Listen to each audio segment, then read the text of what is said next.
Hello, everyone.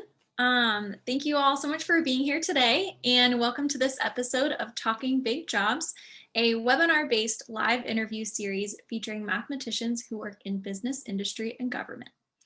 My name is Sarah Minucci. I'm a fifth-year PhD student at Virginia Commonwealth University, and I'll be your host for today. And before we begin, a word from our sponsors. This series is part of a broader collaborative effort among the American Mathematical Society, the Society for Industrial and Applied Mathematics, and the Mathematical Association of America.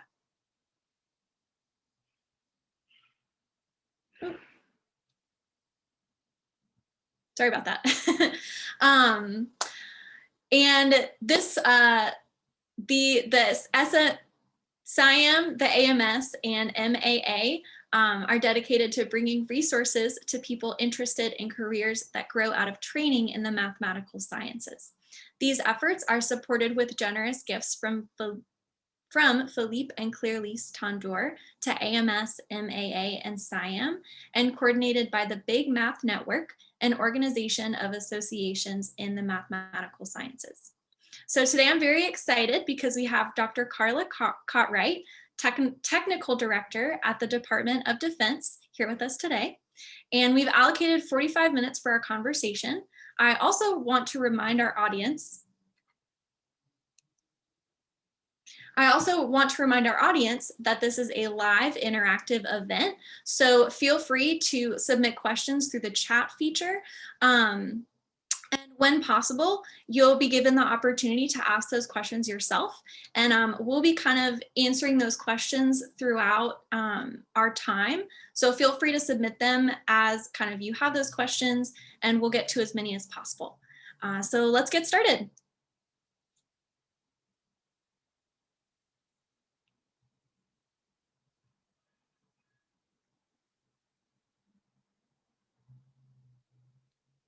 Hi, Dr. Cotwright. Oh, I think you're muted. Oh, good afternoon. Hi, how are you today? Hi, Sarah. Good to see you. So I guess we'll just start by letting you introduce yourself a little bit, and then we'll kind of go into the details in the rest of our time. That's great. So good afternoon. I'm Dr. Carla Cotwright-Williams. I am a technical director in the Department of Defense. I will say there are others. I'm not the only one. However, I will put a caveat out there that this, I will not necessarily speak to specifics of my work within the DoD during this talk. So we'll talk similar related topics, but so I won't go into a lot of detail there. But I'm originally from Los Angeles, California. Attended public high school, public college and universities throughout my career. Attended graduate school at Southern University in Baton Rouge, where I was pursuing a PhD in science and math education. And we'll talk a little bit more about that, but I ended up changing, as you know, and then finished graduate school and went on to several academic jobs and all. But yeah, I wanted to always transition into using my math in a way that I felt would have a broader impact on the world around us and the world, the community I lived in.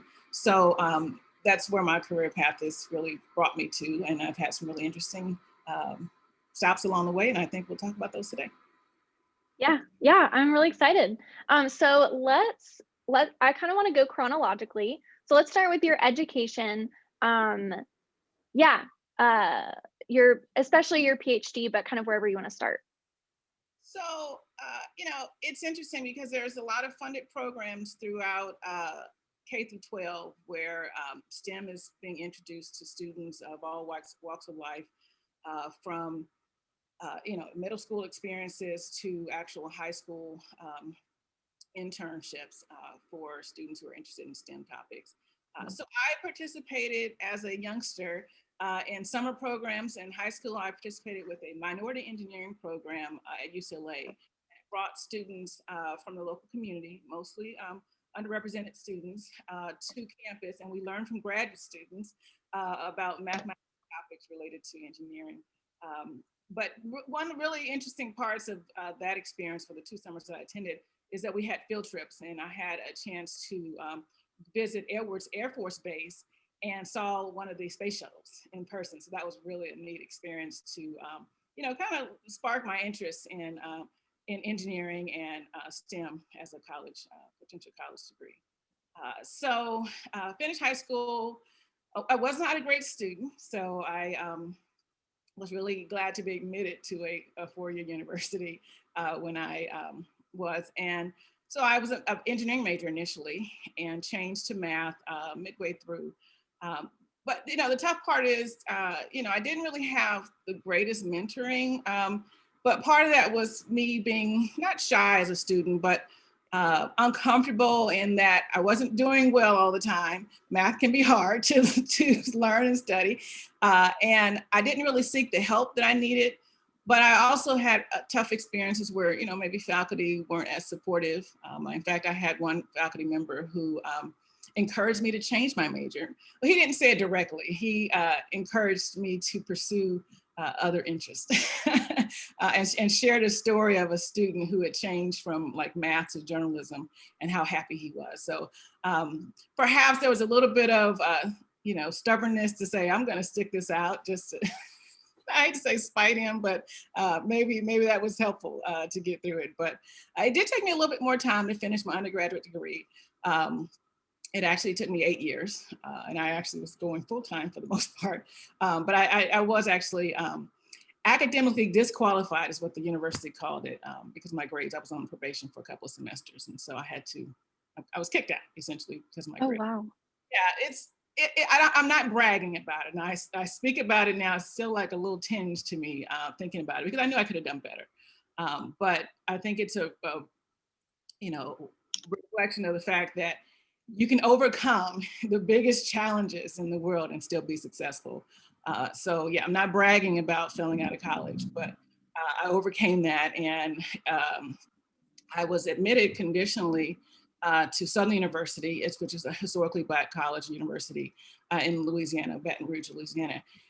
And there it was an incredible experience, a life-changing experience. Like I mentioned, I was pursuing a PhD in STEM education, and you had to get a master's in your area. So I was working on a master's in math. And for whatever reason, I have no idea why, but I decided to pursue a thesis. So my master's thesis advisor was the first Black woman PhD mathematician I'd ever met. And she encouraged me to go into, pure math instead of the math education, and which is no knock to math educators. But for me, I was like, okay, if you think I can do this, I'm going to go for it. And so with her encouragement, I graduated from Southern and transferred to the University of Mississippi, where I completed my PhD in, I completed a second master's and a PhD in my research area was a branch of combinatorics called Matroid theory, under the direction of James Reed, Dr. James Reed, who was a student of Jim Oxley at LSU of Matroid fame as well. And yeah, so that's really right up until my, moving into my career. So that's my education. Yeah, that's great. So, I think, first of all, thank you for sharing both your successes and maybe your challenges with us. I really appreciate your transparency, and I think a lot of other students do, because maybe sometimes mathematicians can come off as, like they know everything. And then if you don't feel the same way, you're like, well, is something wrong with me? And you are just, you're a success story of someone who was able to kind of get past those challenges, and look at you now. Because I wasn't at the top of the class. There were other students who were way smarter than me, who did not go to graduate school, who don't have PhDs to this day. And it's not a comparison, but it's like, if you want to achieve a goal, go after it. No matter how you started, it's how you finish. And so that's what my message for today is. Keep at it, get the help you need as well. So one of the big things about Southern University was, like I said, I was exposed to mathematicians that look like me, which, made a difference for me to build up my confidence. And I did well. I finished out there with a 3.6, which compared to the 2.0 that I barely got out of undergrad with, was a huge difference. So I was able to prove to myself as well that I had what it took to do study and math, do math and study math. That's really good advice. Yeah. So you mentioned that you did your research in combinatorics. How did your research in that kind of propel you into the work that you did post-grad? Yeah, so I didn't know fully appreciate the applications of matroids in the real world. And so that was always a challenge for me to say, how can I use this to help people every day? Because that was kind of my personality, to really be concerned about my community. And I didn't really know at the time. And in fact, I taught throughout graduate school. And so I thought really all I had as an option, because of my research area being such a pure topic, that I could only go teach. And I was only going to look for academic jobs. And so that's what, and I was encouraged to do that as well, because there aren't many women, and then there aren't as many, certainly not as many African-American underrepresented groups. So I was really encouraged to go into academia. Like I said, I understand why. So the matroid theory gave me that bridge into, continuing into an academic career. But I was always looking for the opportunity to apply it some kind of way. And so recently I found that there are applications of matroids in the real world, submodular functions, but I'll digress. I won't talk much about it. Yeah. Could you talk about other experiences besides just your research?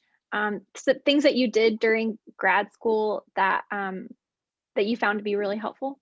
Yeah, so I was a part of EDGE, the EDGE program, which is Enhancing Diversity in Graduate Education. And so probably a lot of you have heard about this program. It's a summer bridge program for women entering PhD programs in mathematics. Now, when I first attended the program, I was in my master's program at Southern. So the program does accept applications from first year students.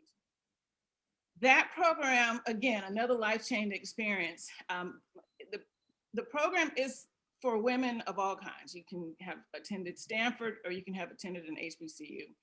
It is not just set for, it's not an enrichment program like to get people up to speed.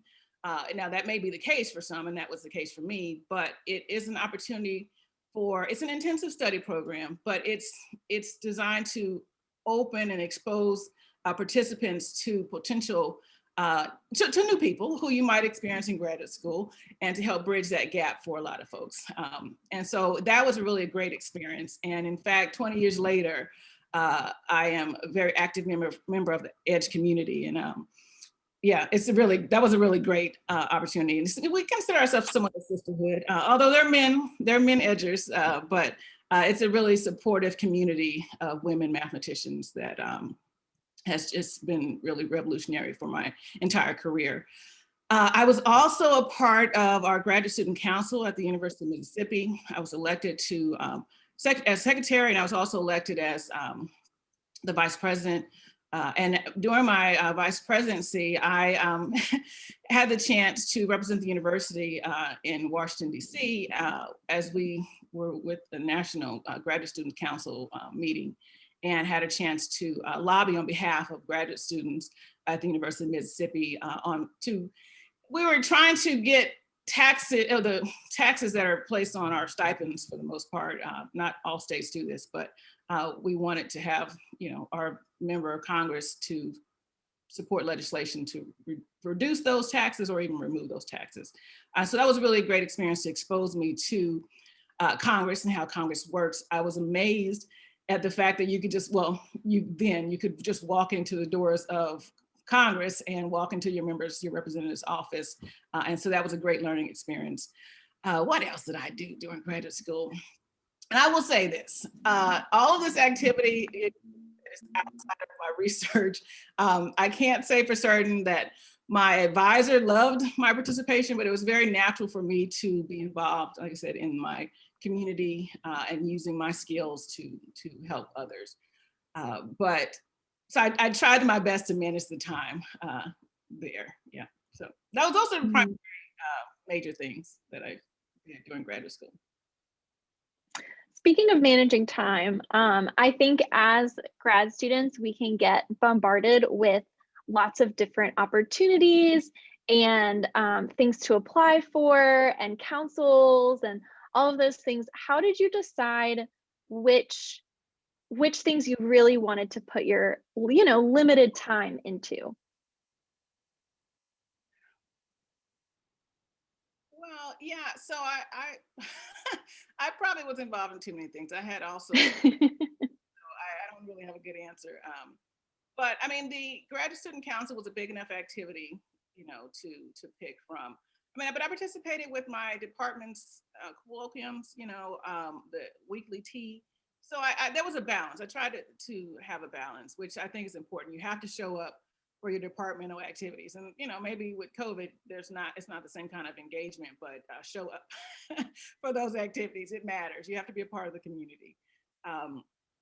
Yeah, it, I didn't. I had a lot. I didn't really choose well, I don't think. But when it came down to it, and I had to study, like for my comps or something, I just did what I had to do. I took the time that I needed, and set those things aside. Yeah, so kind of figuring out what your priorities were in the moment. Yeah, And essentially. yeah. So you talked about how your research in combinatorics that led you to positions in academia. So maybe transitioning out of your education into your career. Could you talk about, I guess, and I think a lot of students who are interested in industry are really thinking about, how do I know what kind of area to get into? So could you talk about kind of how you decided to get your first job? Yeah, so my first job, like I said, was at Wake Forest University. I was a visiting assistant professor there. I had applied to a number of positions, tenure track and otherwise. I attended the joint meetings that year and gave a talk, which, is something that is very common when folks are finishing up their PhD and then they're hitting the job market. Um, you know, Academic jobs are tough to get. They were tough to get then. And I took the best offer. And, the money wasn't great, right? Because they're just not always a lot of money, but I had some travel funds that was really neat to consider. In fact, I took my first international trip. Well, I mean, outside of like Mexico, because I, like I said, grew up in California, but I had a chance to go to New Zealand. And so that, was kind of an incentive to take that job. It was an interesting experience. Like I said, I was, always on the hunt for a tenure track position because that's what you do with your PhD, what you're encouraged to do. But, if you don't have it, you have to, I knew being at Wake Forest would be a good starting point and a good launching pad. I worked there for 2 years. I got married to a fellow mathematician, relocated to Virginia, and had another visiting position, which I'll note here, which is really important, I think, just for building your careers, is networking. And so my husband was at Hampton University, that's where this position was, but I had given a talk there before while visiting, and it gave me a chance to meet some of the folks in the administration. So when it came time when I was looking for a job in the area, I had some connections, so I leveraged those connections. And folks need to keep that in mind as well. Attending these conferences, especially now that it's virtual, you need to meet people. You need to meet people who are in the area that you want to work in. And so that helped. And so I was there at Hampton University for a year and continued to apply to local universities for tenure track positions. And so that's where I ended up at Norfolk State University in a tenure track position there. But again, I continued to want to expand myself and use my math outside of academia. During that time, I learned about the American Association Advancement of Sciences, AAAS. They have a Science Technology Policy Fellowship. And the AMS, the American Mathematical Society, has a similar sister program, the AMS Congressional Fellowship. And once I learned about that, I was like, oh my gosh, this is what I want to do. And so I applied for the AAAS Science Technology Policy Fellowship, and I was a finalist. So I flew to DC and had an interview and all, but I did not get the position. So I went back, I reached out to the program managers, both for AAAS and AMS, and asked what could I do to improve my application. And so I knew that I needed to have a strong technical background, and I knew I needed to have exposure to the policy arena. And so I took classes at Old Dominion, which was a local university. I earned a graduate certificate in public policy. I conducted research as a faculty member through the office of, well, first I did with NASA at their Ames Research Center. NASA used to have a good number of learning research opportunities for faculty and students. I don't know if those programs are still really prevalent these days. I think they still do have some funded programs. But I had a chance to conduct research at the NASA Ames Research Center, which is in Silicon Valley. That was one summer. And then the next summer I had a chance to do research with the Navy. And both of those topics were related in that they were mathematical, but they weren't directly related to my research area. So the work at NASA, I worked on the connection between random graphs and Bayesian networks.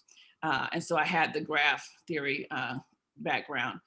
The work at the Navy, I don't even want to speak directly to that because I can't remember all the details, but it was not directly related to matroids at all. In fact, not really related to combinatorics. So they just really exposing myself to new ways that math is used in the rest of the world. And so that helped me to branch out, just thinking about other ways that math is used. And I'll say this now, we'll probably talk about it a little bit more later.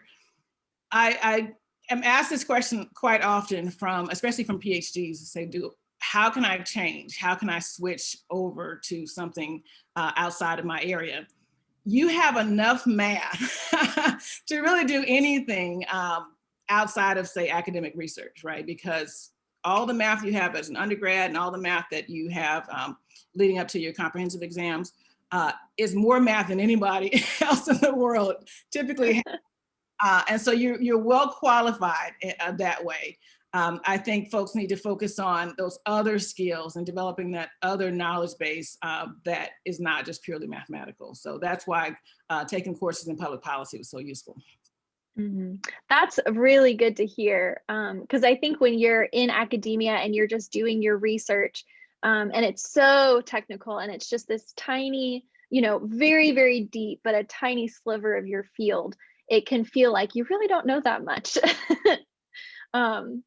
Now they say, well, it's not my area. As a mathematician, I will always feel that we can do anything. But in relationship to the rest of the world and what the rest of the world is doing, I think there's a lot more opportunity that people don't really appreciate themselves being in because we're so used to going in that deep dive in our research area. But you have enough math to really do a lot of the jobs that are available these days. Mm-hmm. So I have a question from Kirsten in Savannah, Georgia. And so it's kind of talking about all of the experiences that led to kind of the jobs that you've gotten. She wants to know, do you have any advice for mathematicians interested in working for the DoD after they graduate? Well, I guess it would depend on what you're finishing. If you're finishing up your bachelor's degree, then any of the service branches would be welcome to have you. A lot of them have research units in their ranks. A simple Google search often will lead you to, DoD employment. If you just even Google that, I think would lead you to some places. I think many folks on this call have heard of the National Security Agency. They have been known to hire lots of mathematicians.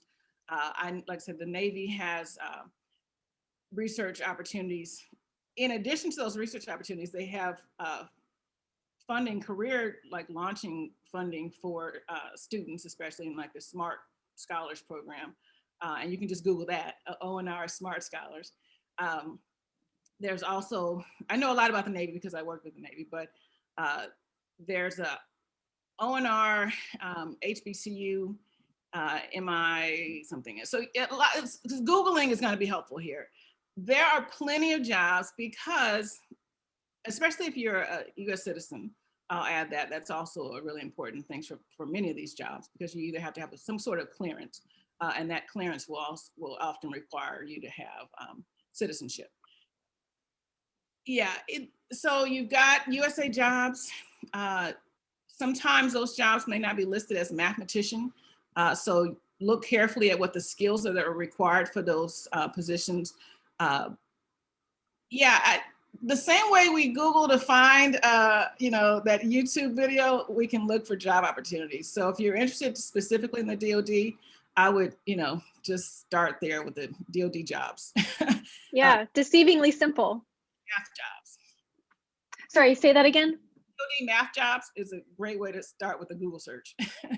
Awesome. Search engine. All right, so we've covered kind of your entry into academia, and we know the spoiler alert is that you didn't stay there.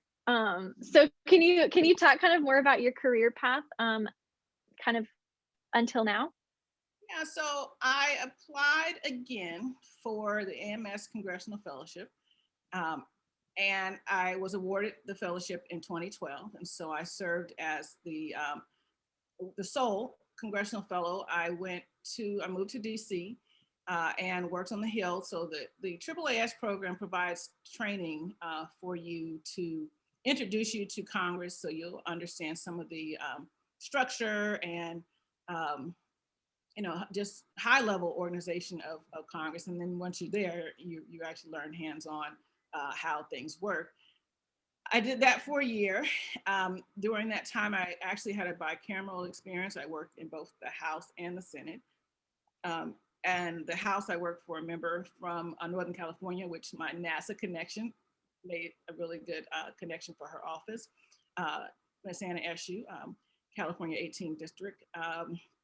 And I actually finished out the year with the Senate Homeland Security and Government Affairs Committee. And with the HISGAT Committee, I was one of the privileged few who had a chance to work on the hearing prep for the surrounding the Boston Marathon bombings emergency preparation. So we had a chance to travel to Boston and interview first responders and law enforcement, which, wow.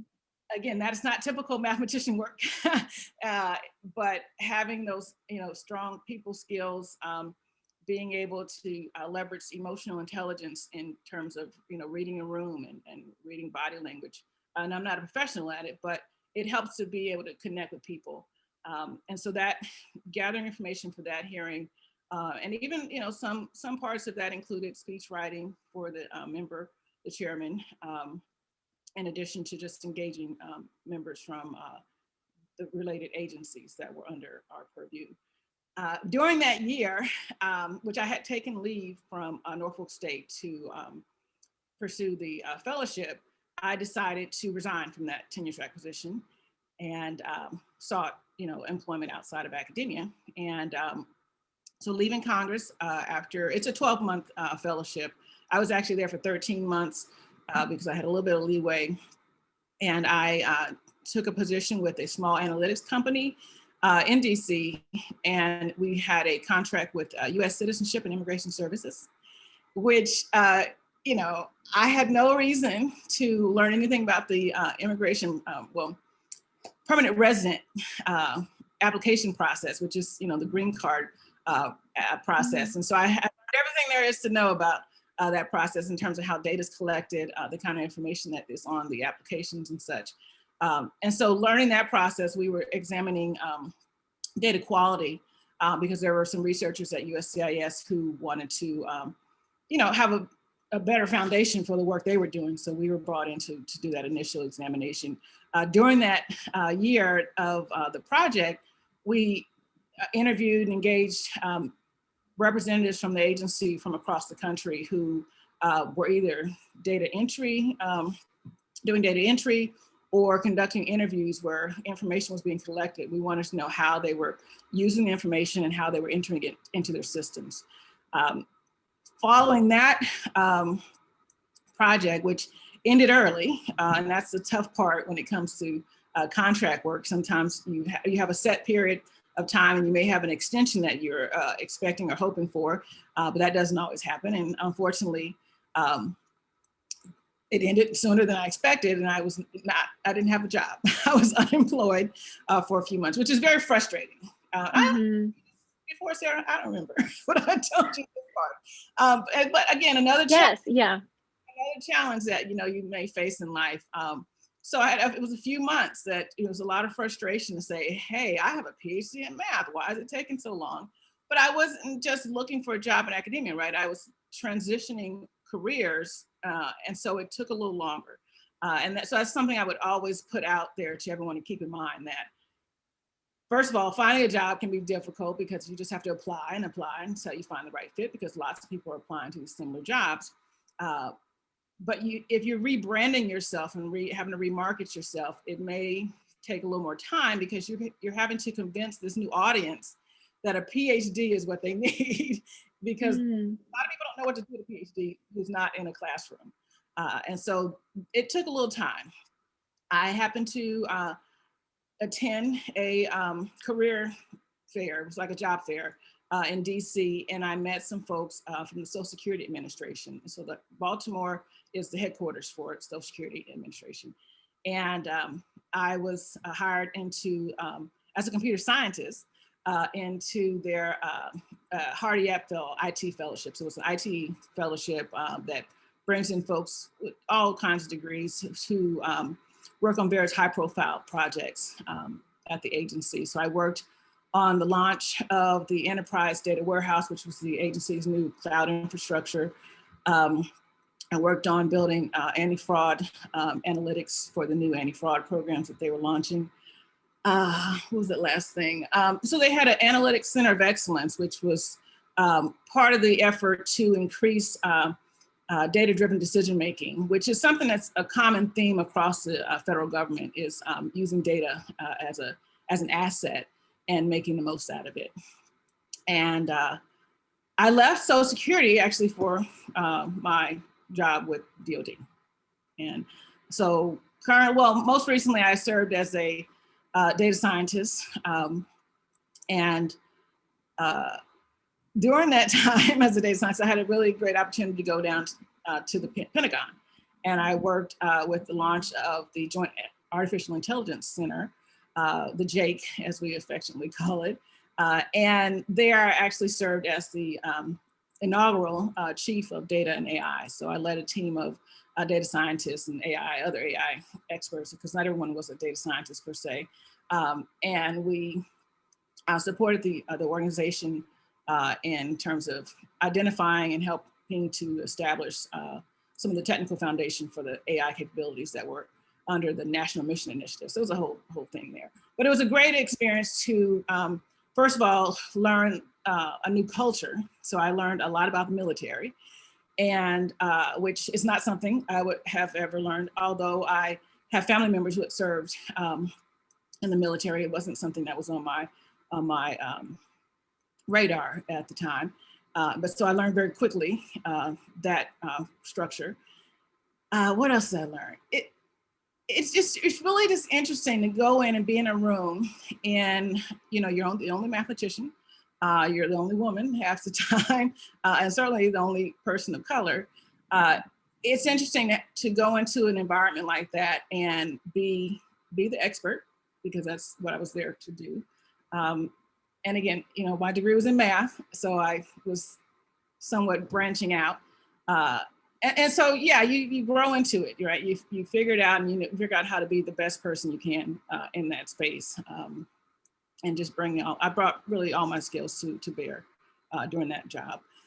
And so that was a 12-month opportunity with helping to launch that organization. And then I was back at my homework, and where I'm now serving, now serving as a technical director. So like I said, there's plenty of technical directors out there in the world. I think a lot of folks might think of a technical director in the lab, a person who might guide the research efforts, and in guiding that and leading and providing input to leadership, you're thinking about, providing technical expertise, but you may also have to provide expertise in terms of business acumen. You may have to provide expertise in terms of resource allocation, right? So you may have to be concerned with the folks who are actually doing the work, but then also the money that it takes to have those folks doing the work. So technical directors, can wear many hats. And so that's today. That's great. So I have a couple of questions from the audience, and I think they fit really well with everything that you just said. So Henry was curious, has your research had an effect on your career? My dissertation research, I would assume. I think that's what he means, yeah. Yes, in the sense that I feel comfortable taking complex information and making it useful.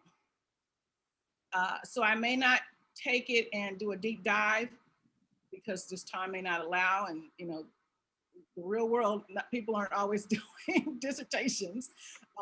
So I won't say that it specifically helps in terms of the topic, but being able to be, when you earn a PhD, you're now an expert, right? You're an expert mathematician, whatever that means. And so I am comfortable taking on really complex, highly technical topics and making them useful. So that's what I think I get from my research experience. Yeah. Would you say that that's a skill that you develop, that you get better at over time?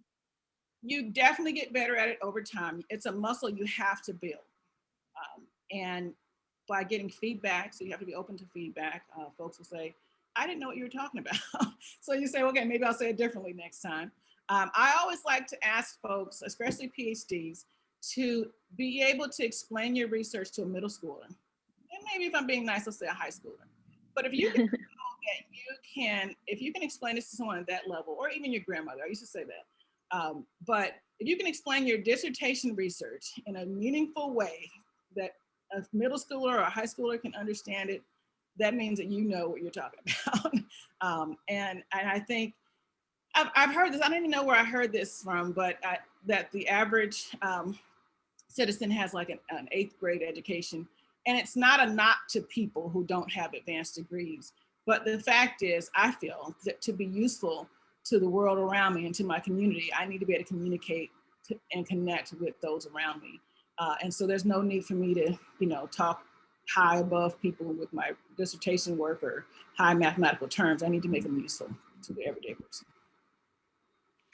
Yeah, absolutely. So also kind of along these lines, you've talked a lot about those soft skills of being able to read the room, of being able to explain your work to people who aren't in your field. So Brad was wondering, maybe what are some other types of non-mathematical skills have been essential for you in your career? Yeah, communication is definitely key. Oral communication is important. Written communication is equally as important, because you can write an abstract that really is directly reflective of your research, but it's not readable. It's not. If only one person really understands it, is it useful? No, it's not. So writing is important. Even memo writing is a unique skill that I found to be really essential working in government. Being able to, summarize a multi-page document into one-page summary is a difficult thing to do, but you learn how to improve it over time. What other skills? Like I said, emotional intelligence is really important. And there are trainings now that people are offering to help people build that muscle. Because it's really easy, especially when you're just stuck in your office or even in a classroom, because it's easy to disconnect from students and not really care about how they're feeling, which again, as a former professor, I get that. But you in the real world, you have to, kind of be connected to people. And that's one way to say, not necessarily asking them how they're feeling, but if you're looking at an audience and their eyes are glazed over, are you really connecting? What else? Stakeholder engagement and even policymaking, I think, are things that people, not that you have to be an expert at it, but if you're not reading the paper every day or reading reliable sources of news and information, and that you don't know what's going on in the world around you, that's a problem, I think. I think just being a more informed citizen will help you in these different workplaces. Mm-hmm. That's a really good advice. I think especially with the kind of staying up to date on world events, especially in your field. That's great. So another thing that I was curious about is, so you're a technical director, and you've had also lots of other positions. What kinds of work do you do kind of individually and with people? And are you or have you been in charge of people? And what does that look like? Yeah, so at the JAIC most recently, I could think of leading this team, and you have, and these are things that I always think come natural to folks, but I realize I have learned these things along the way. But, having those weekly syncs, being able to provide input and feedback for employees to improve their work, and something that's useful to them, not just saying go do better, but giving them constructive input are things that I have found useful when working with a team. Most of the work I've done at the various labs has been connected to a team. Although there are plenty of instances while that team function, I would have to go and have an independent, working time to take care of my portion of the teamwork. So you have to be able to really do both. And especially, I mean, even to today, when you have this virtual work environment, you have to be comfortable with coming together and connecting with folks, but then also, using your time wisely and not going down these rabbit holes when something is really interesting. You have to stay on topic. You asked me one other thing I can't quite remember. Working manager? No, you said. Oh, yes. Yeah, so you kind of talked about working with people, but then managing people, that's kind of a whole nother thing. Yeah, so again, I feel like I've built on some of my teaching experience, realizing that you have to meet people where they are. And for me, it helps to have taught, say, fractions, to college students, because you're not doing fractions in college unless, maybe you have some deficiencies and you're catching up. So you have to appreciate, hey, this may be a difficult issue for the person. And so I have to understand that and try to meet them where they are. But then for the PhD, who is, maybe expecting a certain level of work that they might do, to help them adjust to maybe the flux of time and availability that you might experience in a government office that you don't have when you're, in your own office on a campus. So being able to manage that spectrum of folks is important when it comes to managing. I took a course one time about generations, dealing with generations. So we talk from millennials and Generation X all the way up to baby boomers. And then just understanding really how folks are thinking at those different levels. And I found that useful to bring to bear in these different managerial experiences. Mm-hmm. Well, we're getting close to the end of our time. So I have a couple more questions in the bank from our audience that I would love to get to, and then I think we'll wrap up. So Jasmine from Suffolk, Virginia, is wondering, do you have any advice for someone who's looking to leave education and join government, nonprofit, or something similar? Yeah, so in addition to just looking for the jobs that are available and rebranding yourself, so there's a big jobs book, and I'm not promoting the book, but I'm just saying it's available. It's a lot of really good tips there in terms of transitioning jobs, transitioning from academia to industry or government. But do your research. See what's out there. See what kind of jobs are out there. Be open to jobs that don't have the title mathematician. Look at the skills that they're looking for. If they're not going to say we're looking for a mathematician necessarily for the most part. Because like data scientists, you don't need to be a mathematician to be a good data scientist, but you do need to have certain skills and even certain courses that will make you a better data scientist, but you don't have to have a formal major as a mathematician. So first do your research just to see what's out there. And then you can rebrand yourself. So you have that, 10-page CV. Don't send that to an employer. Scale it down to 2 to 3 at the most. If you're a bachelor's degree, a 1-page resume should work unless you've had some research experiences you want to put there. But work on your resume now. Do your research, work on your resume, and network. Get to know the folks who are doing the jobs that you want to do. And if you don't know those folks, there are opportunities to attend conferences. Again, with this virtual environment we're in now, attending conferences, seeing who's doing these talks, but then that's an opportunity for you to reach out to those folks and say, hey, I'm interested in what you're doing. In addition to I'm interested in what you're doing, can you introduce me to others? And folks at least will introduce you to one person and you follow up and shoot them an email or whatnot.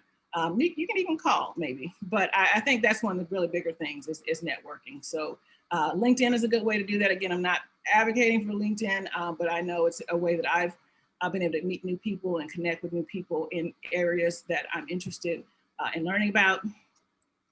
And you can even do research there to find out what jobs are out there too. Mm-hmm.